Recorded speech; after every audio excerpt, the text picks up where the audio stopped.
Islamic आतंकवादी संगठन Hamas ने इजराइल से अपहरण कर कत्ल किए गए लोगों की सूची जारी कर दी है। इस सूची में अधिकांश यहूदी और ईसाई हैं, लेकिन इसी सूची में एक हिंदू भी है जिसका नाम विपिन जोशी है। जी हां, विपिन जोशी मूल रूप से नेपाल के रहने वाले थे। घटना के समय वे नौकरी करने इजराइल में मौजूद थे। वे भी हमास और फिलिस्तीनियों की नजर में काफिर थे। उनका बड़ी ही बेरहमी से कत्ल कर दिया गया। युवादियों ने इस धार्मिक आतंकी दल द्वारा कत्ल किए गए अपने नागरिकों का बदला बड़ी शाही अंदाज में लिया है। इजराइल ने गाजा पट्टी और फिलिस्तीन को युद्ध का मैदान बना दिया है। ईसाई देशों ने भी इजराइल का साथ देकर अपने धार्मिक नागरिकों की आत्मा को शांति दी है। लेकिन बड़ा सवाल यह कि हिंदू अपने धर्म के नागरिक की हत्या पर चुप क्यों है? यदि बात धर्म के दायरे से बाहर राष्ट्र के पैमाने पर भी आती है तो यह पूछना जरूर बनता है कि विपिन जोशी के कत्ल पर नेपाल आखिरकार क्यों चुप है? हाल ही में जेन ज़ी आंदोलन के बाद नेपाल में अपने नए कानून में धर्मनिरपेक्षता को जगह दी गई, यानी कि 85% हिंदू होने के बावजूद उन्हें मुस्लिम है उनकी बराबरी का दर्जा दिया। पर बदले में इजरायली और इस्लामी आतंकी दलों ने उनके साथ क्या किया? क्या नेपाली नागरिक विपिन जोशी की निर्मम हत्या इस्लामी चरमपंथी का रिटर्न गिफ्ट है? भारत के हिंदुओं की भी चुप्पी इस मामले में बड़े और कड़े सवाल खड़े करती है।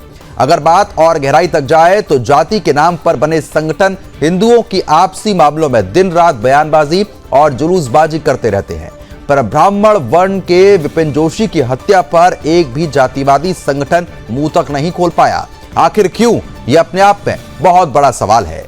क्या सामने इस्लामी आतंकी देखकर सबको अपना हाल विपिन जोशी जैसा होने का डर सताने लगा है? दुनिया में कहीं का भी हिंदू भारत की धरोहर के जैसा ही है। इनके अस्तित्व को बचाने के लिए ही भारत की मोदी सरकार ने CAA कानून बनाया है। ऐसे में हमास द्वारा मार डाले गए नेपाली विपिन जोशी भी भारत की धरोहर के समान है। उम्मीद यह है कि जानी चाहिए कि विपिन जोशी की हत्या में भारत सरकार भी अपने स्तर से कड़ा विरोध जरूर दर्ज कराए। विपिन जोशी की आत्मा निसंदेह दुनिया भर के हिंदुओं से सवाल कर रही है कि क्या उनका बदला लेने वाला कहीं कोई है या कोई राष्ट्र और ना कोई व्यक्ति वहां पर मौजूद है। हिंदू समाज ऐसे ही दुर्भाग्य का शिकार क्यों होता जा रहा है? यह अपने आप में बहुत बड़ा सवाल है। सवाल जेन ज़ी वालों से भी बनता है। क्या उनकी दादागिरी सिर्फ अपने ही देश का संसद भवन जलाने तक सीमित थी? क्या उनका कलेजा केवल अपने देश के सुरक्षा बलों पर हमला करने भर का ही था? क्या इस्लामी आतंकियों को देखकर उनकी भी आत्मा कांप उठती है? इसी को आपको बता दें कि कई घर में शेर और बाहर ढेर तो नहीं कहते हैं। हमारा सवाल भारत में ओवैसी और उनके मुरीद लाखों फिलिस्तीनी समर्थकों से भी है। वे फिलिस्तीन समर्थक जो हमास के झंडे उठाकर अपने जुलूसों में नारेबाजी करते हैं, ओवैसी जो संसद में जय फिलिस्तीन कहते हैं, उनकी नजर में फिलिस्तीन से जुड़े इस इस्लामी आतंकी दल की करतूत पर कम से कम शोक व्यक्त करने लायक शब्द बोलने की हिम्मत है या फिर नहीं? क्या यह गिरोह हमास की इस पेशाचिक हरकत पर मुंह खोल पाएगा या तेरा मेरा रिश्ता वाला नारा लगाकर जश्न मनाएगा? इन सभी सवालों को समेटते हुए आज हम बेहद गंभीर चर्चा करने जा रहे हैं। विशेष मेहमान हमारे साथ जुड़ेंगे, उनसे भी यही सवाल पूछेंगे कि आखिरकार विपिन जोशी पर नेपाल और हिंदू समाज क्यों चुप है।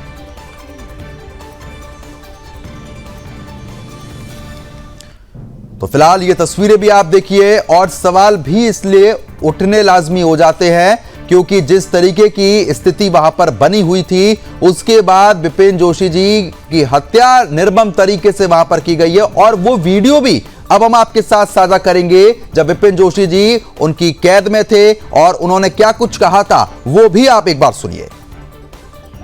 Into Israel, recently Vipin Joshi. I'm from Nepal. I'm 23 years old. I came into Israel 25 days ago. I came here for Orman Loan Program. I am a student. I work in agricultural farm in citrus and lemon farm.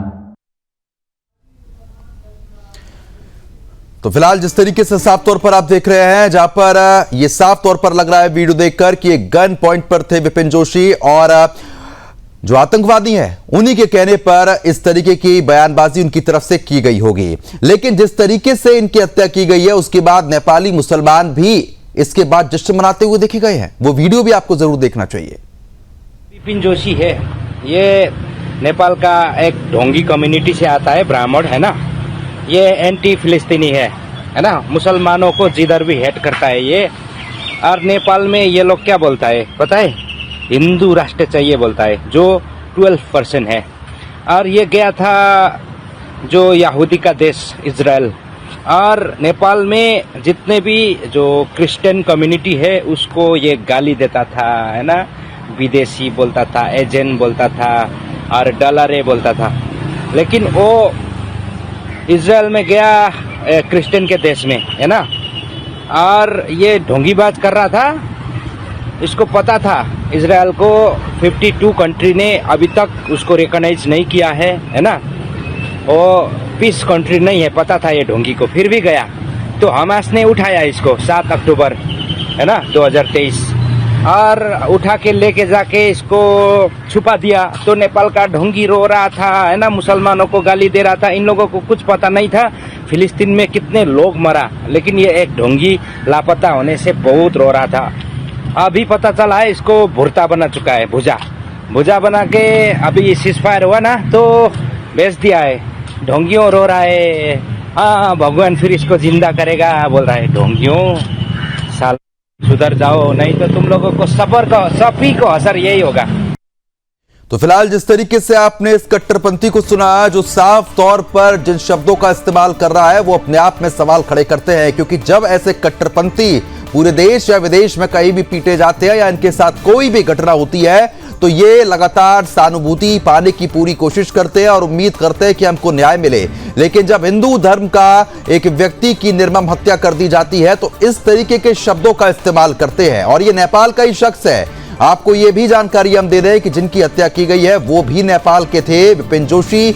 और ये शख्स जो इस तरीके से कट्टरपंथ फैला रहा था, और ये कट्टरपंथी ही है जो इस तरीके के शब्दों का इस्तेमाल अपने नेपाल वासी के लिए ही कर रहा था। ये सवाल नेपाल के आम नागरिकों से भी है कि जेनजी आंदोलन करके सड़कों पर भीड़ इकट्ठा करके संसद भवन में आग लगा देना, ये गुंडागर्दी और ये हेकड़ीबाजी सिर्फ उसी सड़क, उसी संसद भवन के लिए ही है, या फिर अपने लोगों के लिए नेपाल के लोग आवाज उठाएंगे? क्योंकि जिस तरीके से विपिन जोशी की हत्या की गई है और जो वीडियो भी हमने आपको दिखाया है विपिन जोशी जी का, उसमें साफ तौर पर यह नजर आ रहा है कि वो गन पॉइंट पर है और आतंकवादी जो चाह रहे हैं वो मजबूरी में वो ही बोल रहे हैं, क्योंकि ये साफ था कि अगर वो उसके खिलाफ बोलेंगे तो उनको वहीं तुरंत मार दिया जाएगा। लेकिन उसके बाद साफ तौर पर विपिन जोशी जी की हत्या की गई। अब ये तस्वीर जो आप अपनी स्क्रीन पर देख रहे हैं, ये विपिन जोशी जी की माताजी है जो अपने बेटी की तस्वीर लेकर न्याय की लगातार मांग कर रही हैं। उनको उम्मीद है कि उनके बेटे की जिस तरीके से हत्या की गई है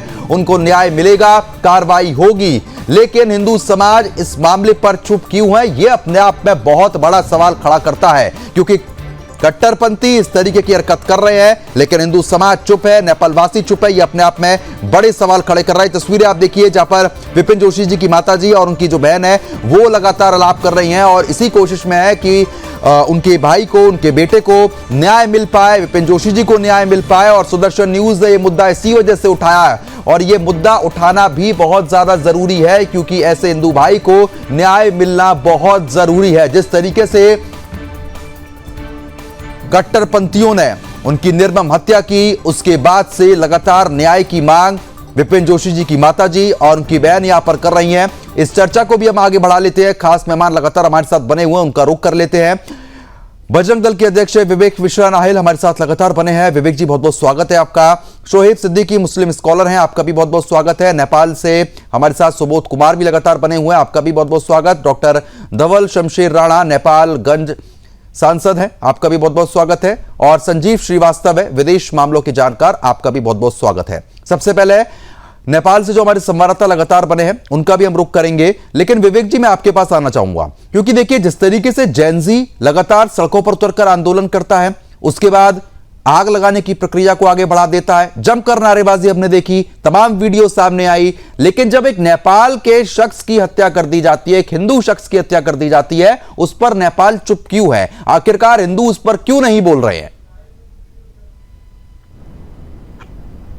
देखिए, हिंदुओं की जो दुर्दशा है वो केवल नेपाल ही, संपूर्ण भारतवर्ष के अंदर ऐसी ही होती जा रही है कि हिंदुओं की हत्याएं होती हैं, हिंदुओं को जिहादी कट्टरपंथी सोच के द्वारा लगातार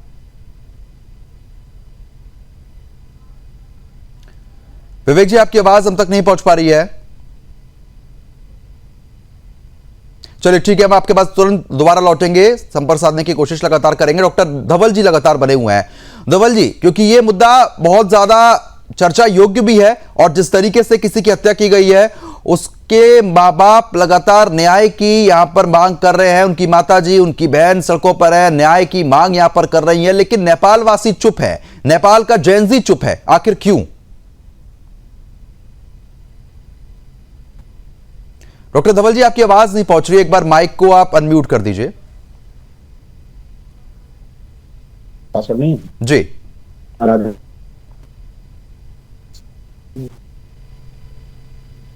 ठीक है, हमारी आवाज पहुंच रही है आपके पास? जी धवल जी, आ रही है। हाँ, सबको नमस्कार। ऐसा है, 7 अक्टूबर 2023 में विपिन जी को इजराइल से हमास के सैनिकों ने पकड़ के ले गए थे, वहां के आतंकवादियों ने पकड़ के ले गए थे। उसके बाद अभी तक नेपाल में विपिन जी का बहुत चर्चा हो रहा है। उसके लिए इजराइल सरकार भी को भी हम लोग ने, लेकिन सांसद जी, एक बड़ी बात ये भी आप जो कह रहे हैं कि वो आतंकी है, ना कि सैनिक है, और आप ही का नागरिक थे विपिन जोशी जी। नहीं, अब हम कह रहे हैं ना, वो आतंकी है, सैनिक नहीं है। और उन लोग ने 10 हमारे विद्यार्थियों को गोली मार के मार डाला और विपिन जी को पकड़ के ले गए। ये बहुत ही दुखद घटना है हम लोग के लिए, नेपालियों के लिए। और नेपाल इसके विषय में बार बार इजराइल और पैलेस्टाइन और देशों से भी विपिन जी का रिहाई के लिए हम लोग मांग करते आ रहे हैं। अब 2 दिन पहले पता लगा, जब ये बंदी आपका रिहा हुए हैं, तब पता लगा कि विपिन जी अब इस दुनिया में नहीं रहे और उनका लाश इजराइल में पहुंच गया है और लाश का पोस्टमार्टम होकर नेपाल में आएगा। ये धवल जी, मेरी आवाज पहुंच रही है? विदेश मामलों के जानकार संजीव श्रीवास्तव भी लगातार बने हुए हैं, उनका रुख करते हैं। संजीव जी, क्योंकि देखिए जिस तरीके से नेपाली शख्स की हत्या वहां पर कर दी जाती है, उसके बाद क्योंकि डॉक्टर धवल लगातार कह रहे थे, नेपालगंज के सांसद भी है, कि हमने कोशिश की थी, हमने उनको वापसी लाने की हर संभव प्रयास किए थे, लेकिन हो नहीं पा रहा था। नेपाल के जब जेनजी इतनी बड़ी परिवर्तन लाने की क्षमता रखते हैं, तो एक शख्स को वापस लाने के लिए आवाज क्यों नहीं उठाई गई? देखिए, सबसे पहले मैं आपके बड़े सम्मानित चैनल के माध्यम से विपिन जोशी जी की ये जो निर्मम हत्या हमास के आतंकियों ने की है, उसकी कठोर से कठोर शब्दों में निंदा करता हूं और इसकी भर्त्सना करता हूं। और इसी वजह से हमास का जो पूरी तरीके से जो खात्मा इजराइल ने करने की का अभियान छेड़ रखा था, वो बहुत जरूरी था। हमास एक शैतानी सोच रखने वाला, आसुरी सोच रखने वाला आतंकी संगठन है और ये जो संगठन है, जाहिर है कि इसका पूर्ण विनाश होना चाहिए और इजराइल ने ऐसा करने की पूरी अपनी कोशिश की। और जाहिर है कि हमास के ऊपर इजराइल के द्वारा जो प्रहार किए गए, उससे हमास एक पतन की अवस्था में पहुंच गया। लेकिन ये बहुत दुर्भाग्यपूर्ण है कि हमास ने अपने इस लंबी कैप्टिविटी में अनेकों विश्व के नागरिकों को बंधक बना करके रखा, इजराइल के नागरिकों को बंधक बना करके रखा, जिसमें कि हमारे श्री विपिन जोशी जी भी थे, जिनके की अब निर्मम हत्या करने की रिपोर्ट है वो सामने आई है। अच्छा होता कि वो जीवित वापस आ गए होते जब बंधकों को हमास ने छोड़ा, लेकिन जाहिर है कि अब वो इस दुनिया में नहीं है और मैं उनके परिवार के प्रति भी अपनी गहरी संवेदना व्यक्त करता हूं। और ये मैं मानता हूं कि जो हिंदू कम्युनिटी पर हो रहे हमले हैं, जो इस तरीके के जो शैतानी आसुरी शक्तियां हैं, जब कभी भी इस तरीके का प्रहार करें तो उसका कड़ा से कड़ा प्रतिवाद और इसके ऊपर जो आवाज है वो उठाई जानी चाहिए। बिल्कुल, आवाज उठनी चाहिए, लेकिन आवाज नहीं उठी, यही अपने आप में दुर्भाग्य है। सुबोध कुमार लगातार बने हैं। सुबोध, क्योंकि देखिए डॉक्टर धवल जी लगातार कह रहे थे कि हमने कोशिश जरूर की थी, लेकिन उनको सकुशल वापस नहीं ला पाए। क्या कोशिश हुई थी सुबोध? बिल्कुल, आपको बता दूं कि जिस तरह से उनकी माताजी और बहन आज अमेरिका के मुख्यालय में जो गई थी मांग उठाने के लिए कि हमारे बेटे के साथ इंसाफ हो, हमारे बेटे को वापिस किया जाए। इसके बीच में नेपाल में जैसे जानकारी मिली और नेपाल के अभी के जो प्रधानमंत्री सुशीला कार्की जी के द्वारा जो लेटर निर्गत की गई, उसमें नेपाल में शोक की लहर है। और आपको बताते चले कि जिस तरह जेएनजी पुस्ता जिस तरह सिंह दरबार को जलाए और जिस तरह नेपाल के जो उच्च न्यायालय है उसको भी जलाया, आज वो लोग जो है नेपाल का जो बिपिन जोशी है जो कि कृषि के लिए गाजा बॉर्डर के पास गए थे अपने पढ़ाई के लिए, वैसे होनहार व्यक्ति का और एक हिंदू लड़के का हमास के द्वारा, आतंकी के द्वारा उनकी हत्या, निर्मम हत्या कर देना सबसे बड़ा निंदनीय घटना है। इसको लेकर नेपाल में अभी शोक की लहर है। जी ठीक है, मुस्लिम स्कॉलर शोएब सिद्दीकी लगातार बने हुए हैं। शोएब जी, अब आप शायद दो शब्द इस पर जरूर आपको कहने भी चाहिए। हमास के लिए आप कुछ बोलना चाहेंगे और फिलिस्तीन समर्थक जो लोग हैं उनके लिए कुछ कहना चाहेंगे? क्योंकि जिस तरीके से चीजें सामने आ रही हैं, एक हिंदू शख्स की निर्मम हत्या कर दी जाती है और उसके बाद आप लोगों का प्यार तो हमास के प्रति जग जाहिर हो ही गया है।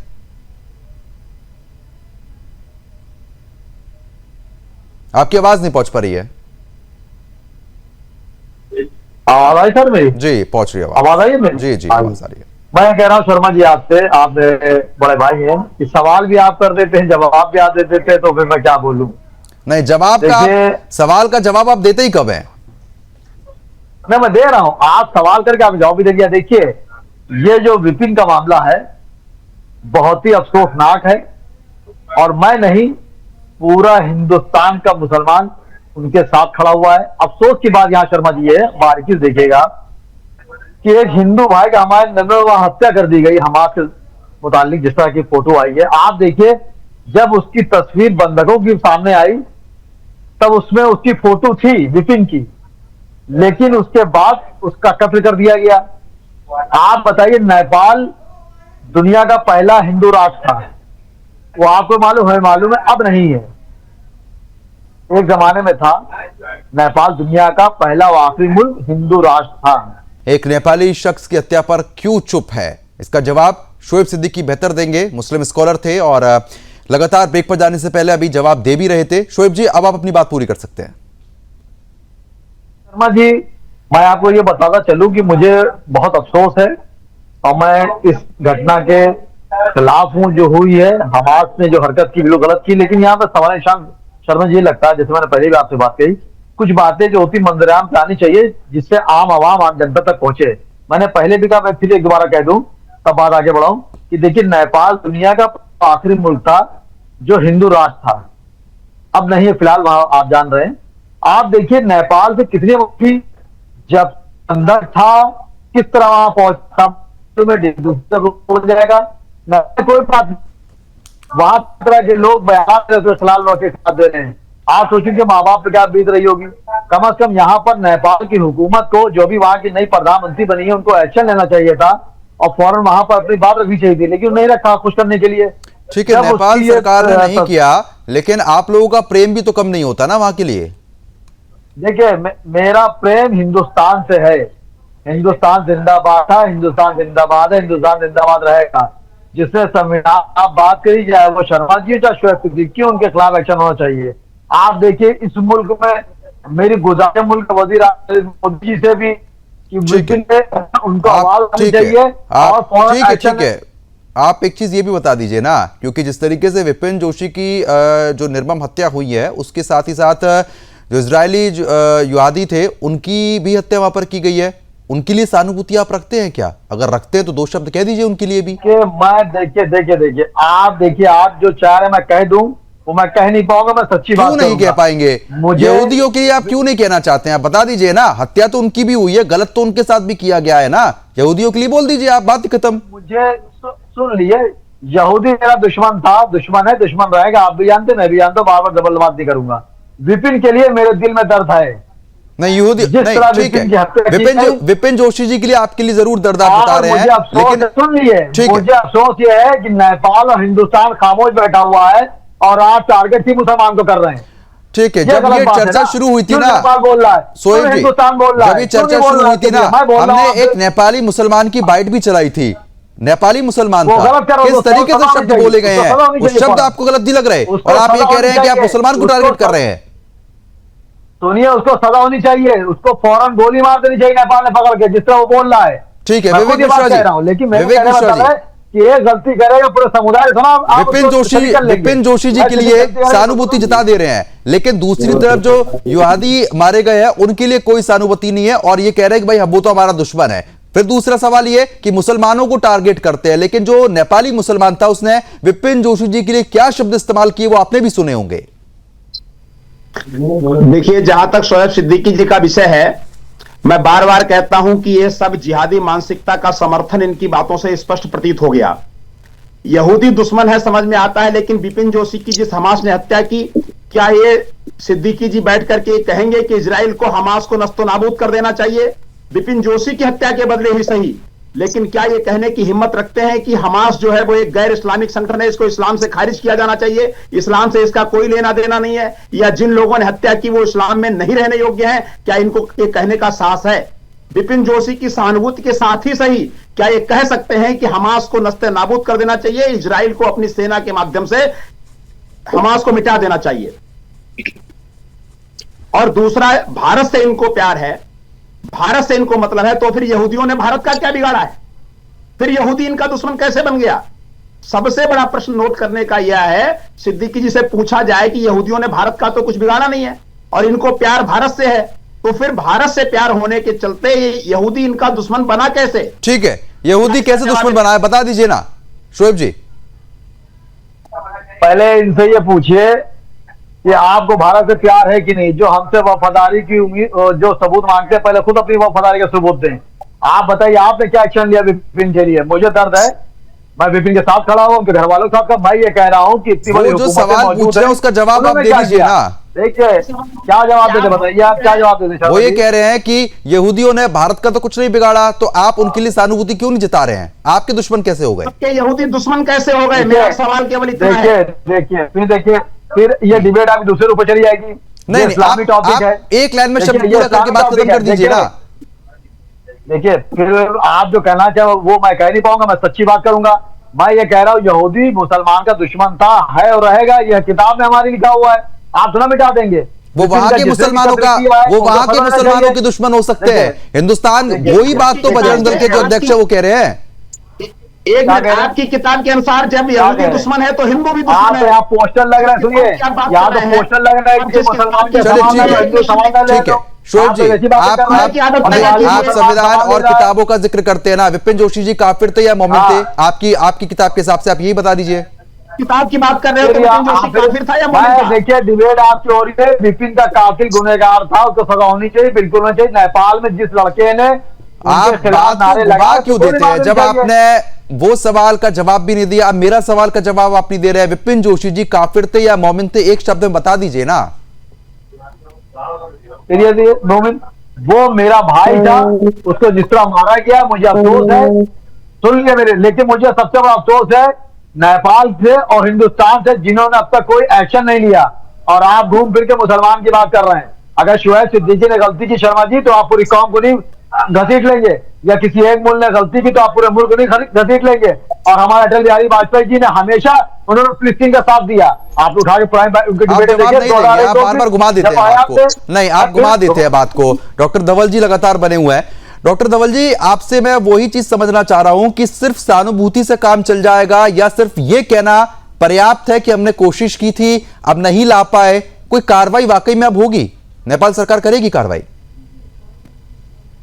नेपाल सरकार क्या कार्रवाई कर सकती है बताइए? ये जो घटना हुआ है ये इजराइल में हुआ है, और इजराइल में हमास के आतंकवादियों ने आकर विपिन को उठा के ले गए और 10 और हमारे विद्यार्थियों को गोली मार के हत्या कर दी।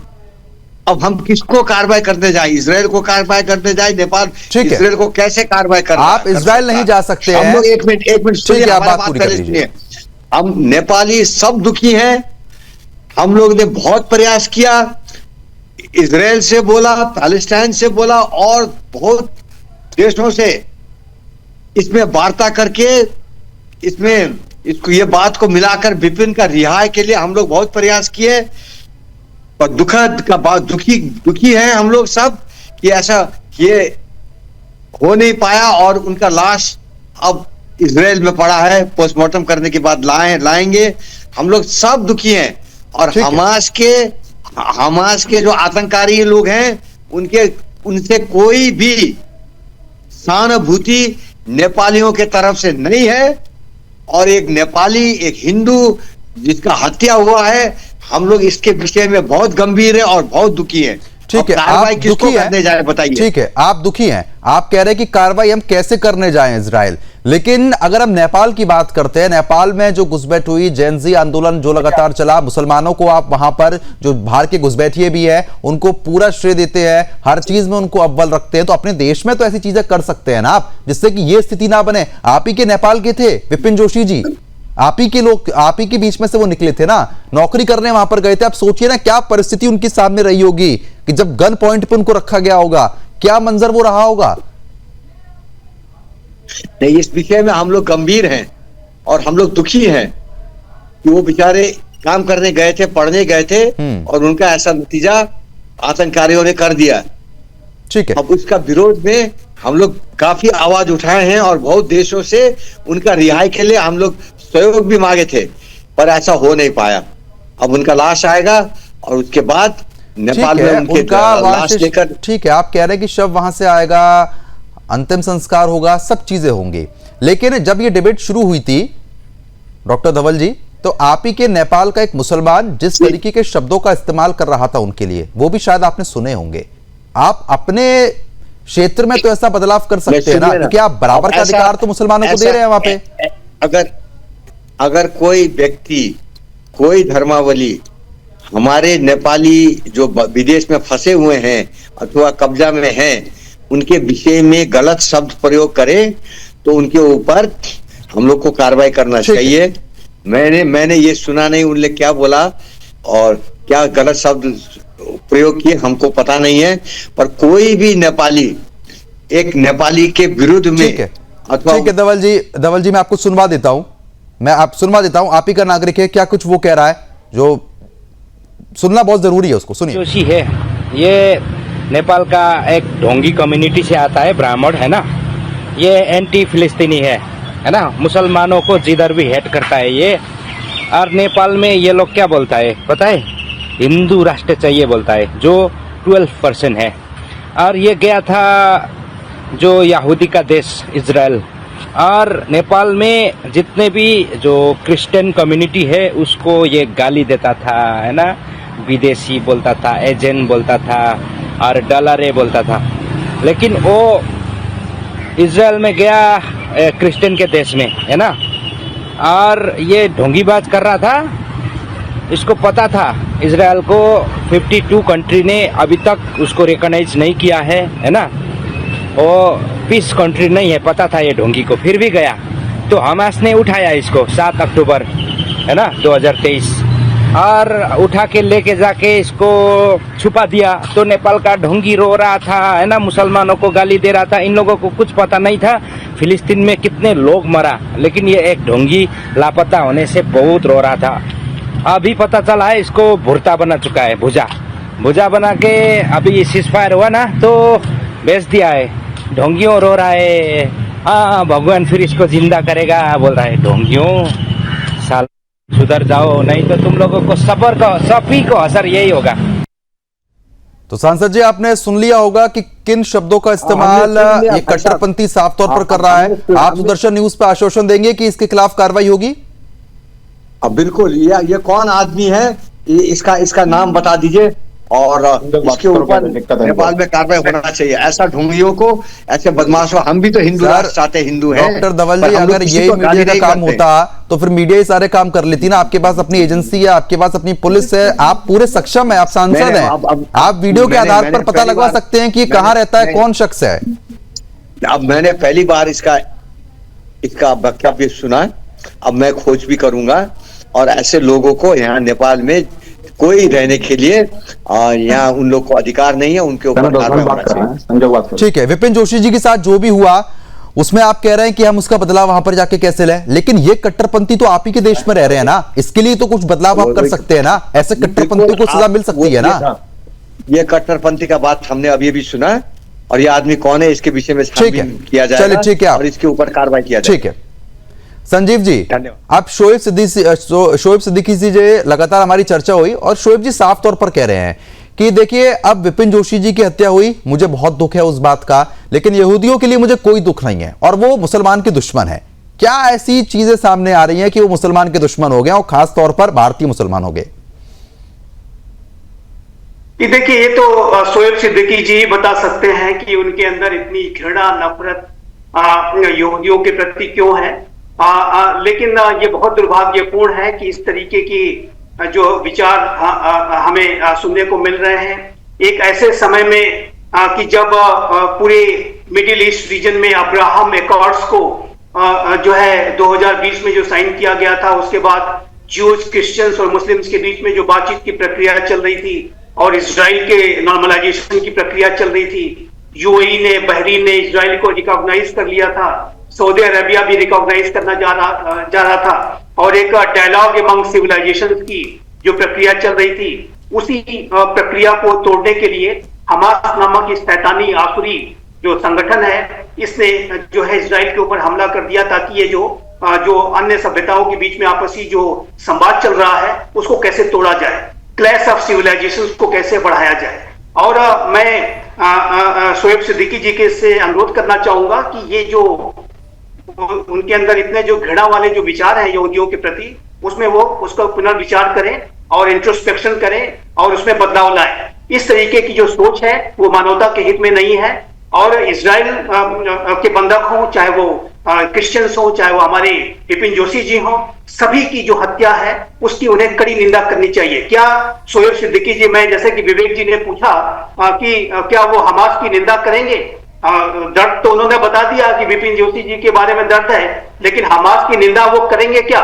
इसके बारे में जरा वो स्पष्टीकरण दें कि क्या वो हमास के विपिन जोशी जी की गई हत्या की और अन्य धर्मों के लोगों को की गई हत्या की क्या वो निंदा करते हैं? ठीक है, मैं उस सवाल का जवाब ले लेता हूं, शोएब जी से जवाब लूंगा, लेकिन उसी बीच सुबोध लगातार हमारे संवाददाता बने हुए हैं। सुबोध जी, क्योंकि देखिए अब लगातार जो सांसद जी वो कह रहे हैं कि भाई हम कोशिश करेंगे जो ऐसे कट्टरपंथी उनके खिलाफ कार्रवाई की जाएगी। आपको लगता है जो नया माहौल नेपाल में इस समय ऐसे कट्टरपंथियों के खिलाफ कोई कार्रवाई हो सकती है?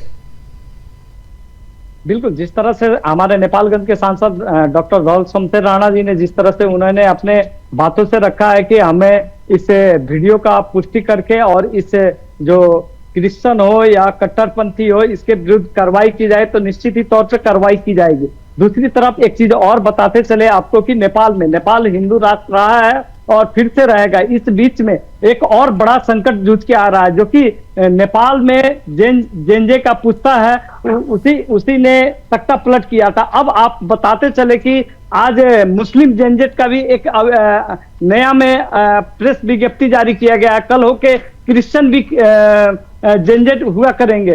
तो अब बताइए कि नेपाल में जब नेपाली वहां के नागरिक है, नेपाल जेंजेट है, तो फिर ये इस तरह की प्रेस विज्ञप्ति जाहिर करके ये क्या कहना चाहते हैं और क्या वहां के कट्टरपंथी या मुस्लिम समुदाय किस तरह की वो आगे की वो अपना रूपरेखा नेपाली जनता को, नेपाल के हिंदू राष्ट्र को, हिंदुओं को बताना चाहते हैं? जी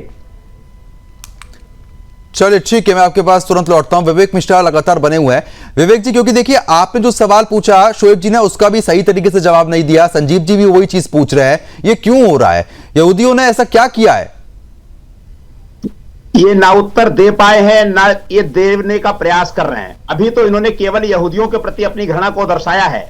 अगर इसकी तह में आप जाएंगे, क्योंकि इन्होंने स्वयं ही जिस किताब का जिक्र कर दिया उस किताब के आधार पर न सिर्फ यहूदी, हिंदू भी इनके लिए उतना ही बड़ा दुश्मन है। टीवी चैनल पर बैठकर ये विपिन की हत्या को सही नहीं ठहरा पा रहे, ये इनकी मजबूरी है या इसको आप अलतकिया कह सकते हैं। मैं बार बार कहता हूं, टीवी चैनल पर बैठकर इतनी दुखद घटना पर ये खुशी नहीं प्रकट कर सकते, लेकिन इनके हृदय में जो इस्लाम को नहीं मानता वो प्रत्येक व्यक्ति। चलिए ठीक है, आपने हिंदू का जिक्र किया, लेकिन आप लोग क्या कर रहे हैं बजरंग दल के तौर पर? आप, क्योंकि एक हिंदू की हत्या वहां पर की गई है, संवैधानिक प्रक्रिया के तहत जो कार्रवाई होती है, बजरंग दल के कार्यकर्ता, बजरंग दल के लोग, हिंदू लोग इस पर कोई कार्रवाई करने की अब कोशिश करेंगे?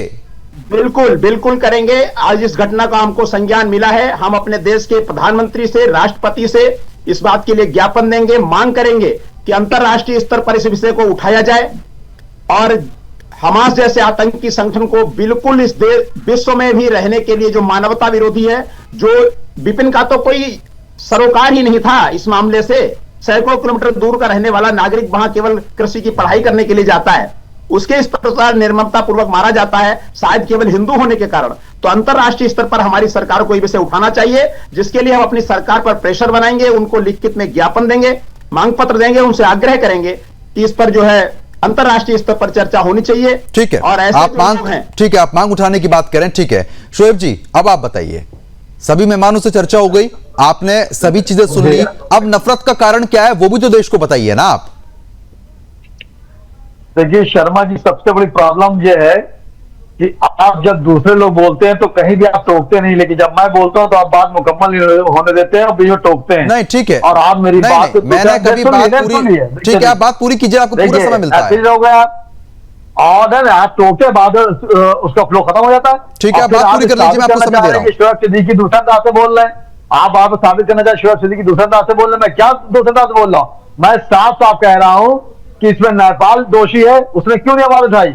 मैं विपिन के दुख में खड़ा हुआ हूं, उसका जिसने कत्ल किया है, चाहे हमास ने किया चाहे इसराइल ने किया, मैं उसके खिलाफ हूं। ठीक है, तो हमास मुर्दाबाद बोल दीजिए ना एक बार, बात घुमा देते हैं। ठीक है, आप हमास मुर्दाबाद बोल दीजिए, बात खत्म हो जाएगी। आप कहने क्यों बोल दूंगा मैं? अपने वालिदैन के खिलाफ किसी हुकूमत नहीं मानता। नहीं, आपको दुख है ना, आपको दुख है ना। अभी आप कहेंगे कि फला तो मुर्दाबाद, नहीं, मैंने गलत चीज नहीं बोली, मैं ये कह रहा हूं आपको वाकई में दुख है, आप बोल दीजिए। नहीं, क्या बोल दूं बताइए? आप हमास मुर्दाबाद बोल दीजिए। आप एक सवाल बोल, अभी आप कहेंगे दूसरा मुर्दाबाद बोल दो, आप बात समझिए। आपको मैं जो कहना चाह रहा हूँ विपिन के डिबेट, फिर वही बात नहीं, आप मैंने पूरी बात को मेरी बात गवा रहे हैं। आप बताइए नेपाल इसमें खतरावार है कि नहीं है? नेपाल ने कार्रवाई नहीं की, वो तो हम बोल ही रहे हैं ना, नेपाल के लोगों ने नहीं कार्रवाई की, नेपाल के सांसद भी बैठे हैं, वो भी नहीं कर रहे हैं, बात हो गई ना उनसे। आप बोलिए ना, आपको इतना दुख है तो हमास मुर्दाबाद, क्योंकि उसी ने तो हत्या करी है ना। फिर बात कर रहे हैं, आप तालिबान को बुरा कहते थे, आज के विदेश मंत्री को आप गले लगा रहे हैं, आप कैसी बातें कर रहे हैं? आप बोलेंगे या नहीं बोलेंगे, आप इतना बता दीजिए बस। क्या नहीं बोलेंगे? मैं आप हमास मुर्दाबाद बोलेंगे?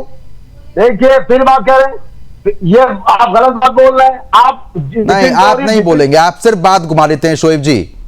चलिए ठीक है, अब समय कम है। सभी मेहमानों का बहुत बहुत शुक्रिया हमारे साथ जुड़ने के लिए और इस चर्चा में अहम प्रतिक्रिया साझा करने के लिए। लेकिन सवाल अब भी वो ही रहेगा, क्योंकि जिस तरीके से हमास ने हिंदू को मार डाला है, उसके बाद आखिरकार नेपाल के लोग क्यों चुप है, हिंदू क्यों चुप है, यह अपने आप में बड़ा सवाल है। और सुदर्शन न्यूज की जो ये लगातार मुहिम है, हम इसको आगे भी चलाते रहेंगे और ऐसे मुद्दे प्रमुखता के साथ उठाएंगे। अभी के लिए सिर्फ इतना ही, नमस्कार।